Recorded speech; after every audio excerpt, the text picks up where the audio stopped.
We got boxes. Aren't we excited? We got boxes. Oh, and it's fiction. Yay! We love fiction.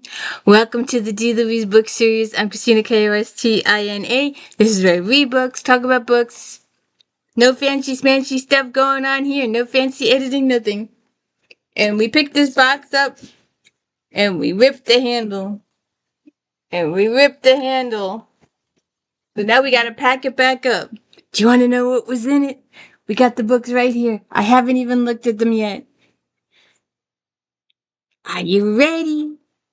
This is exciting. These books will be headed to one of the local charities in a couple of hours. But before we send them off to the charities, we're gonna go through them and see what's here. I'm gonna put this on the floor. Have to get a new box. The Brethren, John Grisham. We have a little separation issue here, which might interfere with selling.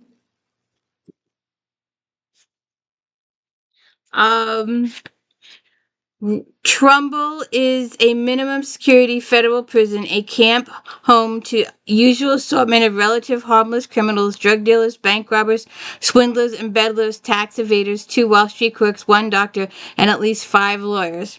And 3 former judges who call themselves the Brethren, 1 from Texas, 1 from California, 1 from Mississippi.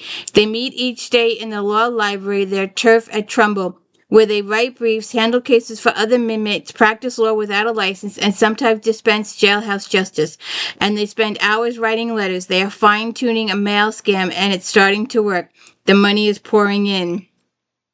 Then their little scam goes away. It ensnares the wrong victim, a powerful man on the outside, a man with dangerous friends, and the Brethren's days of quietly marking time are over. Interesting. Phyllis A. Whitney, Starflight. The hauntingly beautiful mountains of North Carolina provide the stunning backdrop for the latest novel for the suspense grandmaster of classic suspense, Phyllis A. Whitney, spinning a chilly tale of Lauren's castle search for the truth behind her husband's accidental death and the famous grandmother's suicide. 2 generations divide these tragic events, yet both seem curiously and inexplicably linked. In 1983, 2 of Hollywood's most glittering young stars, Victor Fraser and Roger Brandt, were cast in a movie set in these mountains, joined to each other with a passion that destined to cool.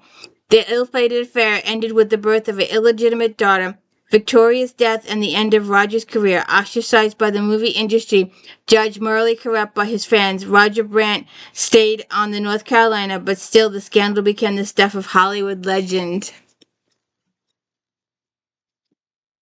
Many years later, Lauren Castle is joined by Brandt's obit by a more recent tragedy, the death of her filmmaker husband. Only Lauren knows that she is the daughter of Roger and Victoria's love child. Okay. A guy that we see often. The Race. Let's see. Belle has never encountered an enemy quite like this one before now. It's 1910, the age of flying machines is still in its infancy, and the newspaper publisher Preston Whiteway is offering $50,000 for the first daring aviator to cross America in less than 50 days. He is even sponsoring one of the prime candidates, an intricate aviatrix named Josephine Frost, and that's where Belle Chief Investigator Van Doren Detective Agency comes in. Frost's violent-tempered husband has just killed her lover and tried to kill her, and he is bound to try again. Belle has tangled with Harry Frost before and knows the man has made his millions leading gangs of thieves, murderers, and thugs in every day across the country. He also knows Frost won't be just after his wife, but also Whiteway as well. And Belle knows that if he takes the case, Frost will be after him too.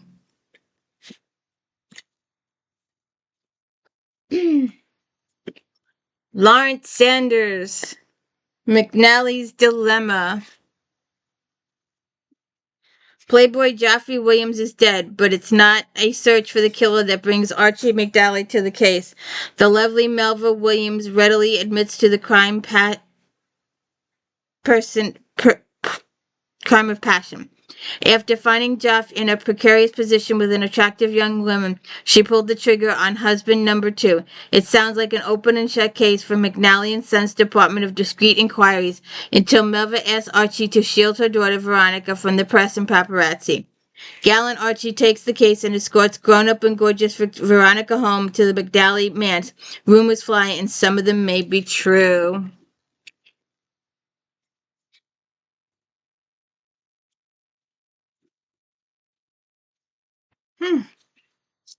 $2. Take this off.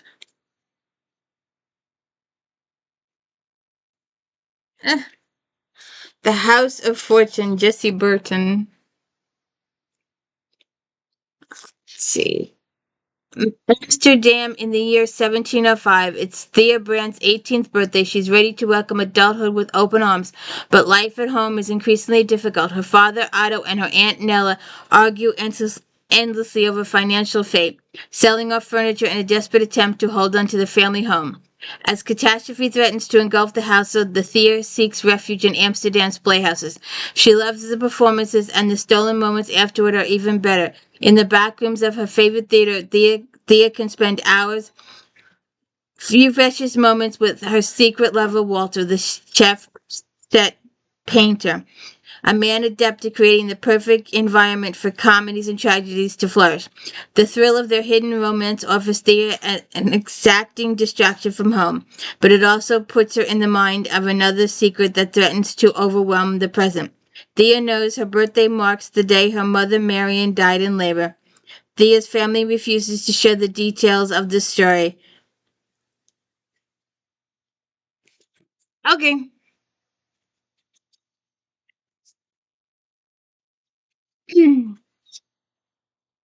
Charles Palliser, the sensationist. Just about now, a young man named David, whose life is a dark and brooding existence in a nameless city, begins his tormented search for anonymous sensual pleasure. Obsessed by women, he pursues a trail of aimless, complex, and interesting strangers. No.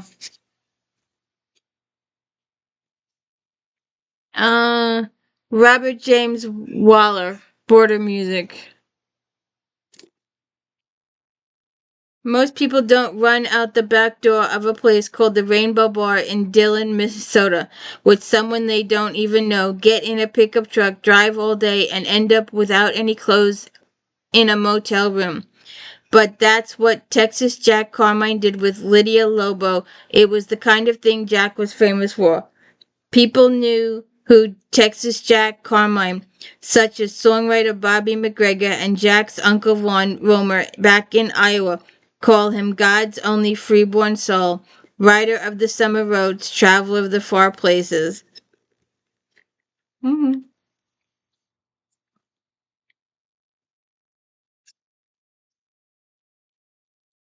50. You have to put the thing over the title. Stephen R. Donaldson, the 7th Decimate.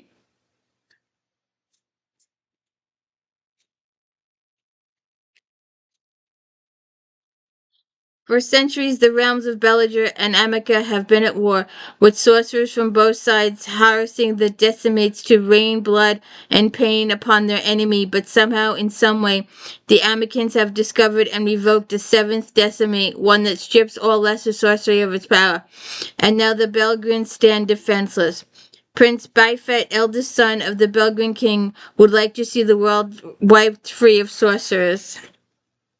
But it is he who is charged with finding the repository of all the knowledge to locate the book of the 7th Decimate and reverse the fate of his land.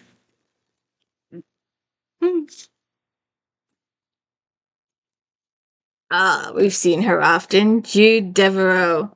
High Tide. A rising star at Manhattan Corporation, Fiona Birkenhalter is a New Yorker through and through, with a New York disdain for anywhere but the city's bustling streets. When her boss inexplicably sends her to handle a new account in the Florida Everglades, it may as well be another planet to city slicker Fiona. But this is no ordinary business meeting. Fiona is to join her client on a rustic fishing expedition, accompanied by a guide with the larger-than-life name of Ace Montgomery.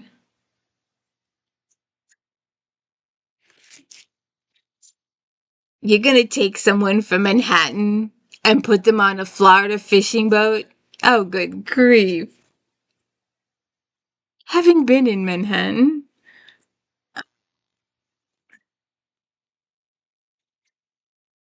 Dorothy Francis, Eden Palm's murder.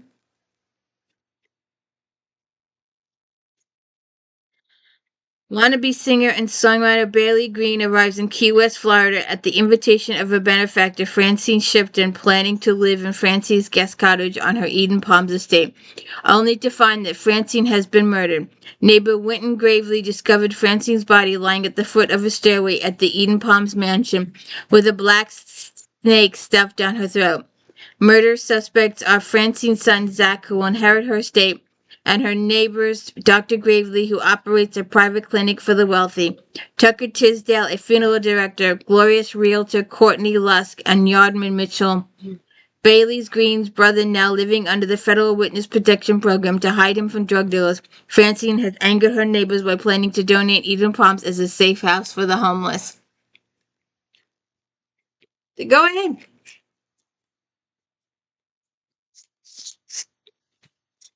To every birth is blood.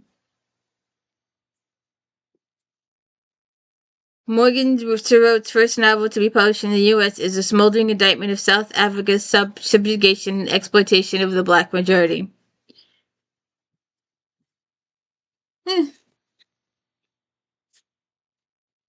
Interesting. A natural... Okay, just a natural... RAISIN. From one of Granite's best young British novelists comes an exquisitely crafted come-of-age story in the high stakes of soccer. Oh, soccer story.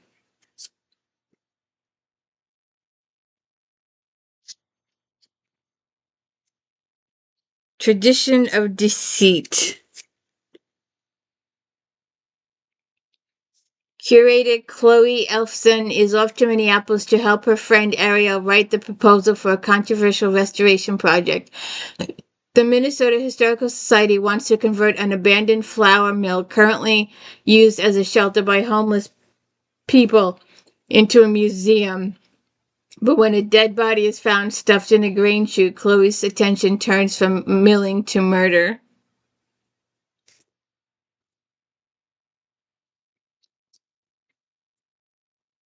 Jane Oak, Return to Harmony. That's been an interesting box. Jody Holland and Bertha Ken have little in common before the plight of homeless dog brought them together, but from that day on, the two girls were bound together as best friends. As different a night as day in personality and interest, their friendship goes through shared joys, trials, and finally a devastating loss faced together.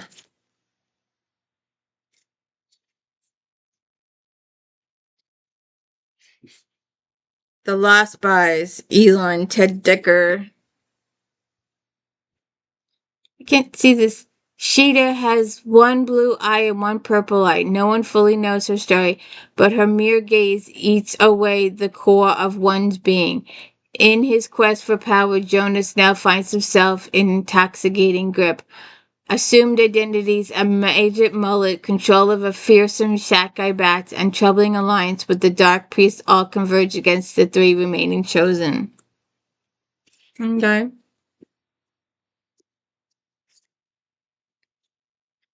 Blood Ninja.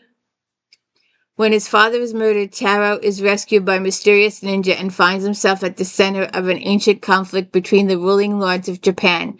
Forced into hiding, Taro trains to become a ninja himself, and he uncovers a dark secret. The ninjas in the underground clan are also vampires. Now that's a different twist on it. OUTCAST, Lewis Erickson. Terrell Ellis has always felt like an outcast. His loving grandmother takes him in after the death of his parents, and his very existence becomes the source of much conflict between him and his half-brother. Feelings of being unwanted fester inside Terrell and be eventually explodes in the fits of anger. His unbridled temper gets him booted out of the military, and violence unleashes his frustrations on his girlfriend when he discovers a secret that she's been harboring. Terrell believes everything is finally turning out in his favor when he meets Alexandria Solomon. Blinded by the trappings of lifestyle she offers him, he ignores the warnings of his grandmother to stay away from her. See what happens there. The tortilla curtain?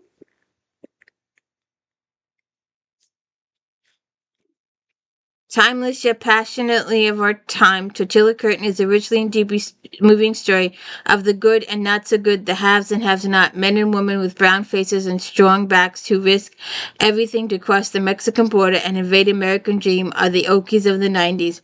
Two of them, Candido and Ericson, have come to Southern California and are living in a makeshift camp deep in the ravine, fighting off starvation. At the top of the Tortanda Canyon, Los Angeles liberals Delaney and Kira Mossberger lead an ordered sushi and recycling existence in a newly gated hilltop community. Be a sensitive nature writer, she's obsessive realtor, and from the moment a freak accident brings Candido and Delaney into intimate contact, the two couples and their opposite worlds gradually intersect. Should be something that should be out now. But anyway. Oh, autographed. One Italian Summer, Janet Mills. A middle-aged woman recently stung by betrayal and divorce meets a dashing younger man still grieving from his wife's death. Their unlikely romance ignites in a heat of Italian summer.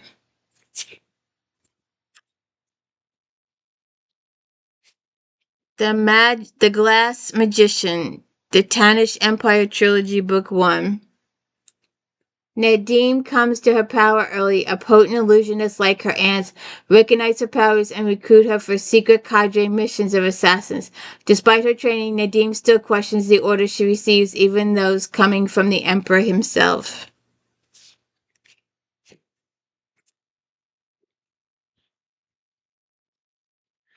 The Last Thing He Told Me.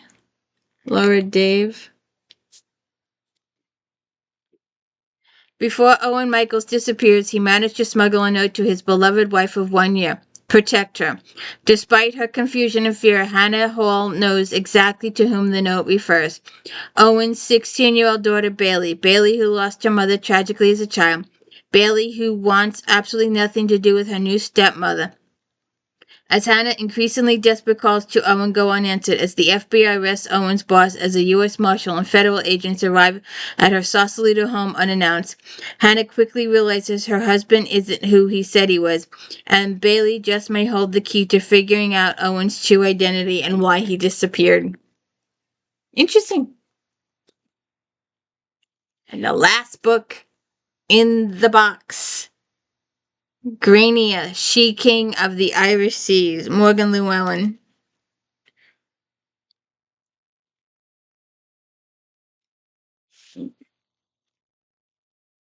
Grania, She-King of Irish Seas is an extraordinary novel about the real-life chieftain Grace O'Malley. From Morgan Llewellyn, best-selling author of Lion of Ireland, comes the story of magnificent 16th-century heroine whose spirit and passion are the spirit and passion of Ireland itself.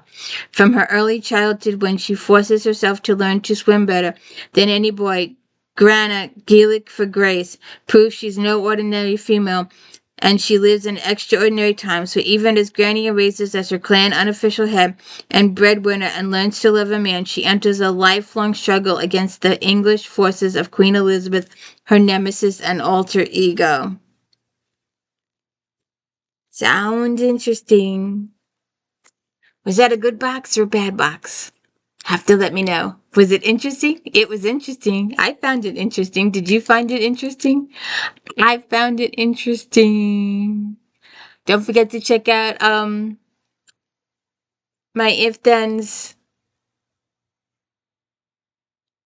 and my daily book reviews. Have a good one.